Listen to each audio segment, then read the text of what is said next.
Bismillahirrahmanirrahim. Assalamualaikum warahmatullahi wabarakatuh. Sabahul khair. Kaifa halukum? Semoga semua anak-anak Umi masih dalam keadaan sehat walafiat dimanapun kalian berada, dan tetap semangat dalam menjalani ibadah puasanya ya. Oke, sebelum Umi mulai materi kita pada hari ini, marilah kita berdoa agar ilmu yang kita peroleh pada hari ini diberi keberkahan oleh Allah Subhanahu wa taala dan dimudahkan dalam memahaminya. Hayya nabda darsana bi qiraatil basmalah wa du'a. Bismillahirrahmanirrahim. Rabbi zidni ilma warzuqni fahma waj'alni minas sholihin. Amin. Baiklah, materi kita pada hari ini adalah puasa. Dan sekarang Umi akan menjelaskan pengertian puasa terlebih dahulu. Puasa dalam bahasa Arab disebut juga dengan asyam atau as-shaum, yang secara bahasa asyam artinya adalah al-imsak, yang artinya menahan diri. Jadi puasa secara bahasa artinya menahan diri. Sedangkan secara istilah asyam artinya beribadah kepada Allah Ta'ala dengan menahan diri dari makan, minum, dan pembatal puasa lainnya dari mulai terbitnya fajar hingga terbenamnya matahari. Kemudian muncullah pertanyaan, Umi, apa sih yang mendasari kita wajib puasa? Oke, jadi kewajiban berpuasa didasarkan oleh firman Allah Subhanahu wa taala dalam Al-Qur'an, yaitu A'udzubillahi minasyaitonirrajim. Bismillahirrahmanirrahim. Ya ayyuhalladzina amanu kutiba alaikumusiyam kama kutiba alal ladzina min qablikum la'allakum tattaqun. Yang artinya, hai orang-orang yang beriman, diwajibkan atas kamu berpuasa sebagaimana telah diwajibkan atas umat-umat sebelum kamu agar kamu bertakwa. Surah Al-Baqarah ayat 183. Maka atas dasar inilah sebagai orang yang beriman, kita diwajibkan puasa agar kelak kita menjadi orang yang bertakwa. Anak-anak Umi semua mau kan jadi orang yang bertakwa? Kemudian kita akan membahas tentang macam-macam puasa. Puasa ada 4 macam, yaitu puasa wajib, puasa sunat, puasa makruh, puasa haram. Puasa wajib contohnya puasa pada bulan Ramadan, puasa kifarat, dan puasa nazar. Kemudian puasa sunat contohnya puasa Senin Kamis, puasa Daud, puasa Bid, puasa sunat nisfu Sya'ban, puasa sunat Asyura. Kemudian ada puasa makruh, yaitu puasa yang bila dikerjakan tidak mendapat dosa dan tidak pula mendapat pahala. Kalau gitu ngapain dikerjakan ya? Kemudian puasa haram, seperti puasa pada hari raya Idul Fitri. Jadi nggak boleh kita puasa pada hari raya Idul Fitri. Kemudian puasa pada Idul Adha juga nggak boleh ya, kita puasa pada hari Idul Adha. Dan 3 hari setelah Idul Adha, tepatnya pada tanggal 11 sampai 13 bulan Zulhijjah. Berikutnya rukun puasa. Rukun puasa ada 2, yaitu pertama niat yang dipasang sebelum terbit fajar. Kemudian yang kedua menahan diri dari segala yang membatalkan puasa, mulai terbit fajar sampai terbenam matahari. Kemudian ada pertanyaan, Umi, siapa aja yang wajib puasa? Nah, orang yang wajib berpuasa pertama Muslim, yaitu orang Islam. Orang yang bukan Islam tidak sah puasanya. Kemudian berakal, artinya orang yang gila tidak wajib berpuasa. Yang ketiga baligh, kira-kira usianya 15 tahun ke atas. Nah, itu udah wajib berpuasa ya Kak, Bang. Keempat sehat atau dia mampu dan kuat untuk berpuasa, maka dia wajib berpuasa. Yang kelima, mukim. Mukim adalah orang yang tidak kemana-mana atau dia bukan musafir, maka dia wajib berpuasa. Yang terakhir, wanita yang suci dari haid dan nifas. Kemudian adab dalam puasa. Kita disunahkan menyegerakan berbuka puasa, kemudian berbuka dengan beberapa butir rutop atau kurma segar. Jika tidak ada, maka dengan beberapa kurma tamar atau kurma kering. Jika tidak ada, maka dengan beberapa teguk air putih. Nah, kemudian kita juga disunahkan untuk berdoa ketika berbuka dengan doa yang diajarkan oleh Rasulullah Shallallahu Alaihi Wasallam, yaitu Dhahabal zama'u wa batalatil uruku wa sabatal ajru insyaallah. Artinya, telah hilang rasa haus, telah basah tenggorokan, dan telah diraih pahala insyaallah.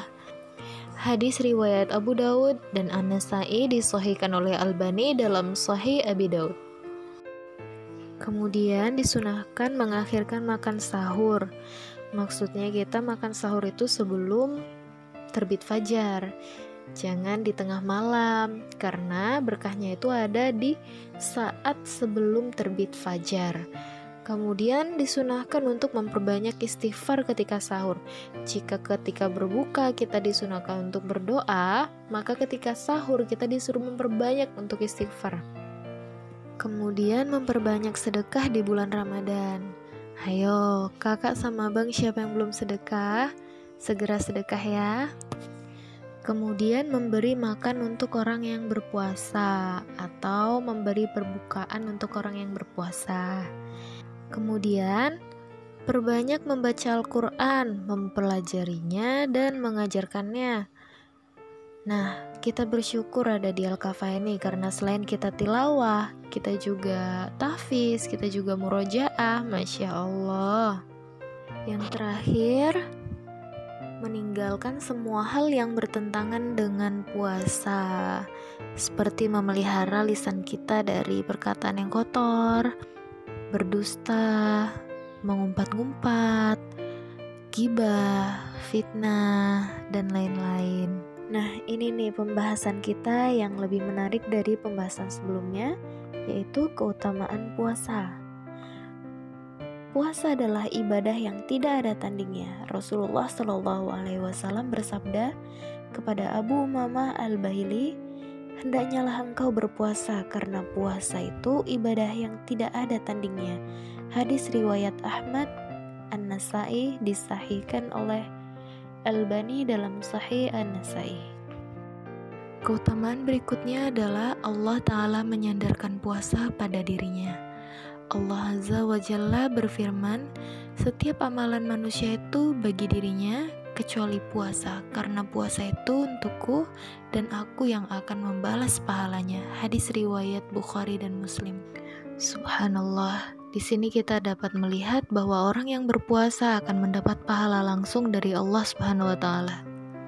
Kemudian, puasa akan memberikan syafaat di hari kiamat. Rasulullah bersabda, puasa dan Al-Quran keduanya akan memberi syafaat kelak di hari kiamat. Hadis riwayat Ahmad, Tabrani, dan Al-Hakim.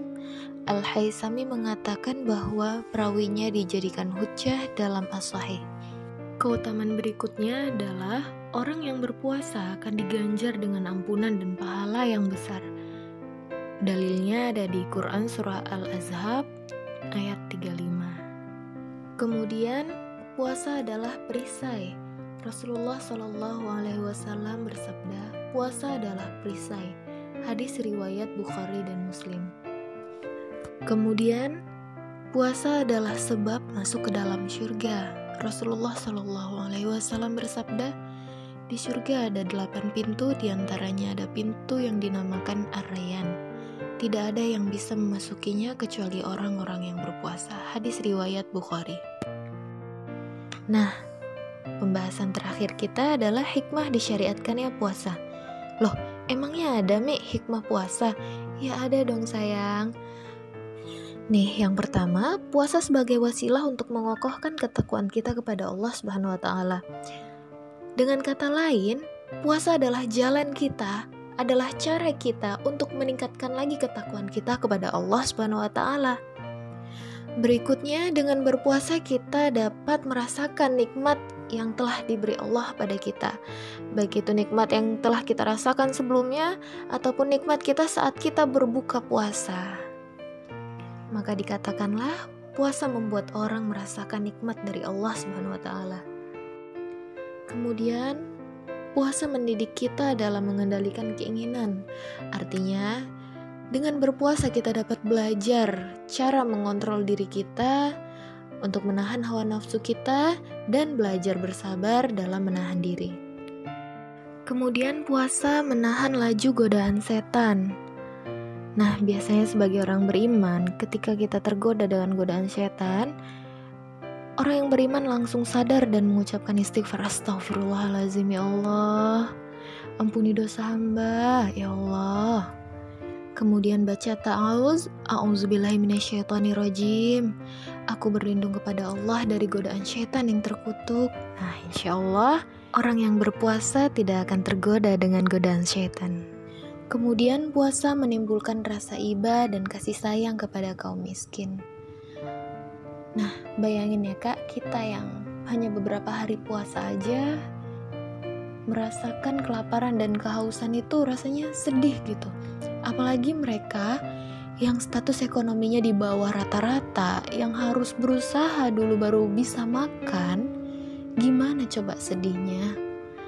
Nah, dengan puasa inilah kita disadarkan, dan dengan puasa ini juga bertambahlah rasa kasih sayang kita kepada mereka. Dan yang terakhir, puasa membersihkan badan dari elemen-elemen yang tidak baik dan membuat badan sehat. Ada beberapa penelitian yang membuktikan bahwa puasa dapat menyehatkan tubuh. Salah satunya dari penelitian Dr. Ibrahim Kazim dari Trinidad Islamic Academy.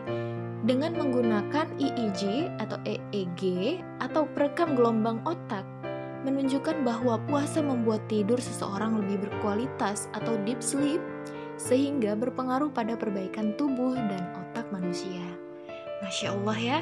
Berikutnya ada penjelasan dari Dr. Yeni Purnamasari dari Layanan Kesehatan Cuma-Cuma Dompet Duafa, menjelaskan bahwa puasa memang dapat membersihkan segala racun dalam tubuh seperti kolesterol jahat, lemak jahat, kalori berlebihan, radikal bebas, dan lainnya.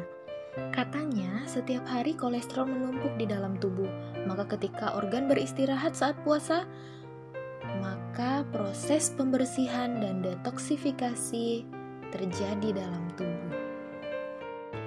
Masya Allah, banyaknya hikmah dari menjalankan ibadah puasa.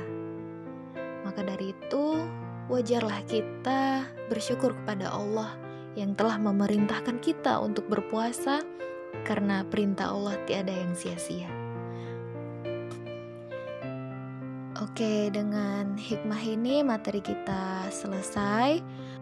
Semoga video ini bermanfaat dan semoga amal ibadah puasa yang kita jalankan dengan penuh keikhlasan ini dapat diridhoi Allah, dan semoga kita juga mendapat ganjaran pahala yang besar. Amin ya rabbal alamin. Mungkin sampai di sini yang bisa Umi sampaikan. Lebih dan kurang Umi mohon maaf.